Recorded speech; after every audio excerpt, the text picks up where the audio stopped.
Welcome, dear student, for our lecture today, and it will be about English grammar. Our lesson for today is about the modal verbs. First, we have to know what are the modal verbs. The modal verbs are can, could, shall, should, will, would, may, might, and must. So all of these, we call them modal verbs, or sometimes auxiliary modal verbs. What are their functions? And this means, what do we do when we use them? Why are we using them? We use them to show different meaning. So when we want to show some expressions, we have to use modal verbs to show, for example, ability, possibility or probability, obligation, and prohibition. And sometimes, my dear student, they are used to show polite request.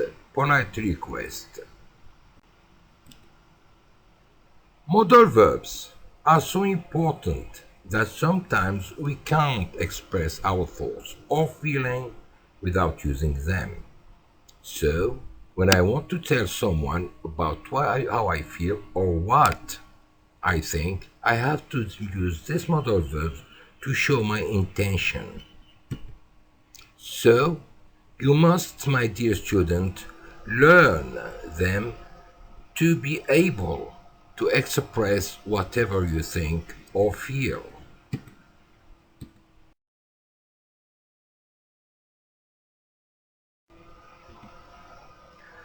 Modal verbs are different from normal verbs. Modal verbs are different from normal verbs. As you know, my dear student, normal verbs, we can use them in the present, in the past, in the continuous, in the singular, into plural. So, sometimes we add an S, sometimes we add an ED, sometimes we add ING, and so on. But the modal verbs are different from them. They never change their form. You can't add an S or an ED or an ING. It means that they stay as they are. They make questions by inverting the sentence. When we want to change an affirmative sentence into a question, we just invert the sentence. For example, she can go. She can go is an affirmative, positive sentence. When I want to change it into a question, it will be, can we or can she go? I inverted the sentence to get a question. And finally, they are followed directly by infinitive of another verb without to. They are always followed directly by infinitive of another verb without to. This means that I can't use a modal verb alone. The meaning will be not complete. So I have to add another infinitive of another verb without to complete the meaning. Now, dear student, let's talk about the usage of this modal verbs. First, we use them, as we said, to show probability. Probability means possibility. It means that something may happen. I'm not sure about it, but it may and it may not.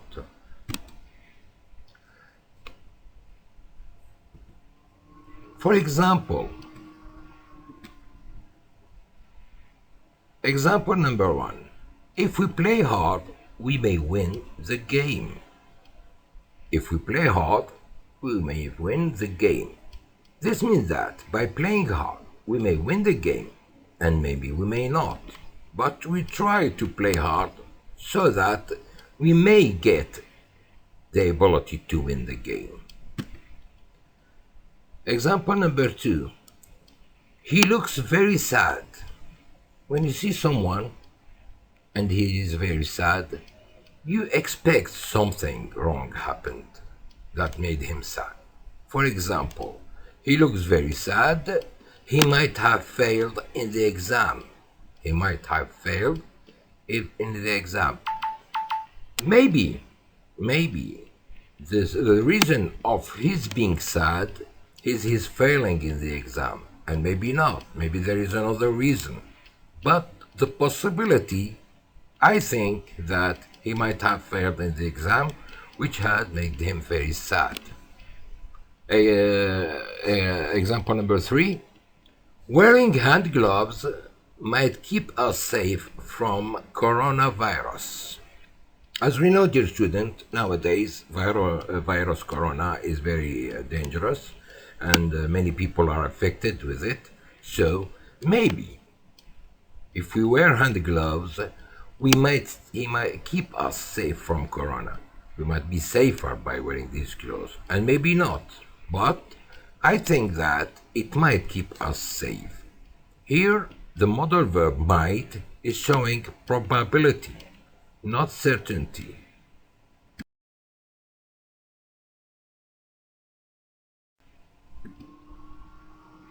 Ability. We use can and could to talk about a skill or ability, something that we have the ability or the capability to do it. For example, she can speak 6 languages. She can speak 6 languages. This means that she has the ability to speak 6 languages.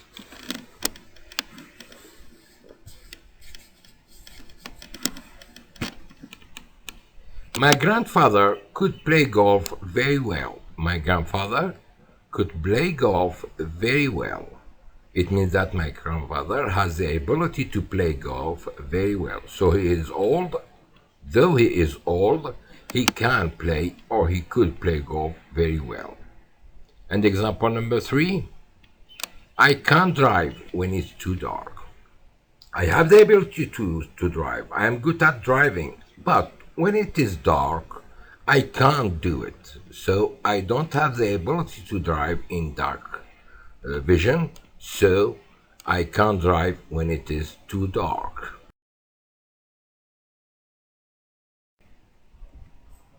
Sometimes, dear student, we use the modal verb to show obligation or an advice. We can use verbs such as must or should to say when something is necessary or unnecessary or to give an advice. Must, we always use it to show obligation. Should, sometimes we use it as an advice. And we can use it as an obligation, but it will not be 100%, only 100%. For example, children must do their homework. This is not an advice. This is an obligation. They must do their homework means that they have to do it. It's obligatory. They do their homework. They have to do it. So we use the modal verb must to show this obligation. We have to wear uniform at work. We have to wear uniform at work. It is not allowed to wear whatever we want when we go at work. So there must be a uniform. We have to wear a uniform at work. This is an obligation, but it's not 100%. It's not a very strong obligation. It might be about 100%. So we have to wear a uniform at work. It means that we must wear a uniform at work, but it's not very severe. Example number 3, you should stop smoking. You should stop smoking. Here should means an advice because we can't oblige someone to stop smoking. Maybe he will not agree, so I have to give him an advice. By using should, I am showing an advice because smoking might be dangerous for his health, so we should use the modal verb should to show this advice. Finally, you should see a doctor. You should see a doctor. Here, when we use the modal verb should, we can show two different meanings. The first one is an obligation, and not a very strong obligation. And the second one, an advice. So the two meanings are correct. Maybe I am advising him to see a doctor. Maybe I am obligating him to see a doctor.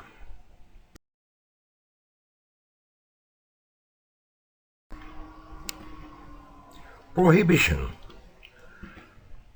We can use the negative form of must to express prohibition. Prohibition means that preventing someone to do something. For example, you mustn't exceed the speed limits. You mustn't or you must not exceed the speed limits. Why? Because speed limits is a law, is a traffic law. When we say you must not exceed the speed limit, this is a prohibition. Why? To prevent someone from accidents or from getting a penalty. As you know, when someone exceeds the speed limits, he might make an accident or he might get a penalty. So I have to use prohibition here by using the modal verb must, followed by not, to show this prohibition. Example number 2, you must not forget your prayer, and this is a prohibition too. Here is because as you know, we are all Muslims, so we must do our prayer. It's an order from God. We mustn't forget it or leave it.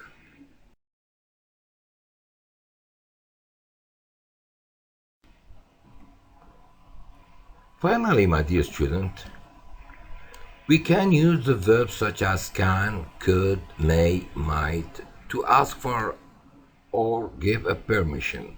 We also use the modal verbs to say something is not allowed. For example,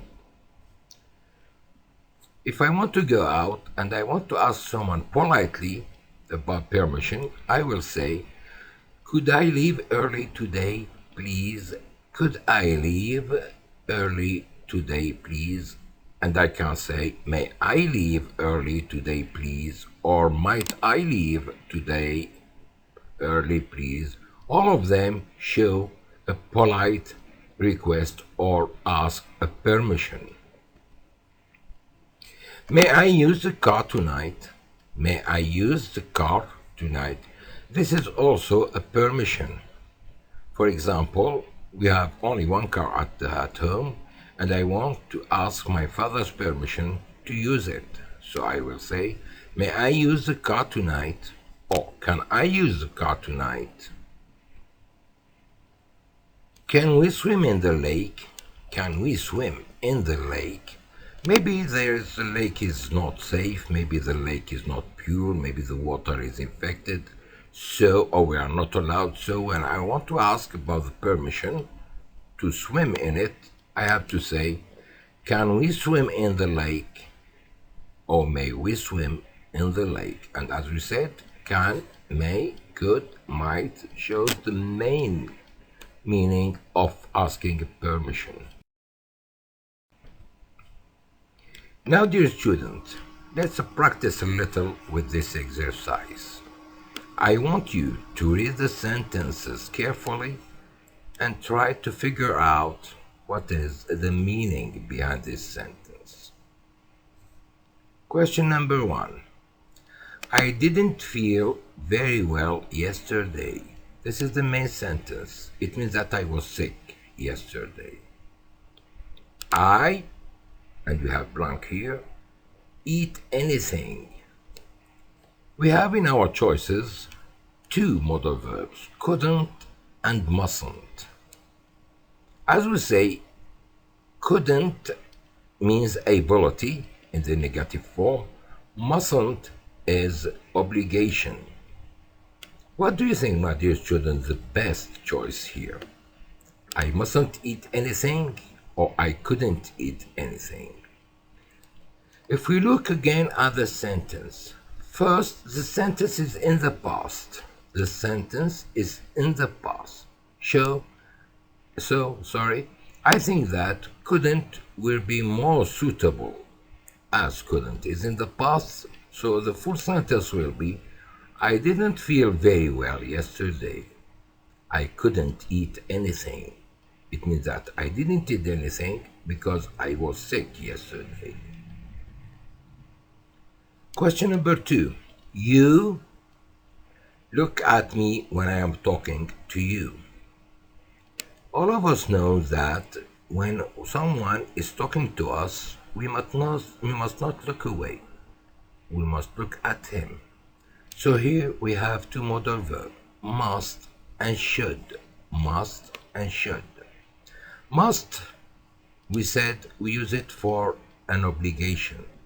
Should, we use it as an obligation. But which one do you think is better?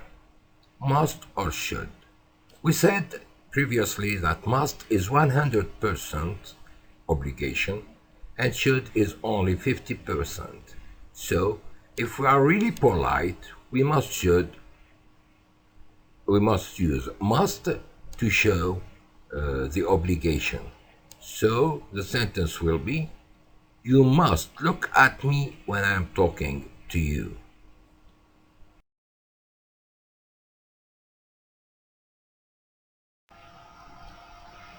Example number 3. I was using my pencil a minute ago. I was using my pencil a minute ago. The second sentence, it be here somewhere. So, a minute ago I was writing with my pencil, and now I can't find it. What do you think is the most suitable modal verbs here? May or must? May show possibility. Must show obligation. So I think, as it has not been very long since I used my pencil, I can't use the modal verbs may because it's your probability. I have to use must to show obligation. It must be here. Number 4, you help me move this table. You help me move this table. This is a permission or asking permission, asking permission or asking for help. We have the two modal verbs, can and could. Can and could. In such a sentence, we can use both of them. Yani either can or could, because we are asking permission or asking for some help. Finally, my dear student, at the end of our lesson of today, I wish that you are able now to use the modal verbs to express your thoughts and your feelings. With my best regards and wishes, teacher Fahad.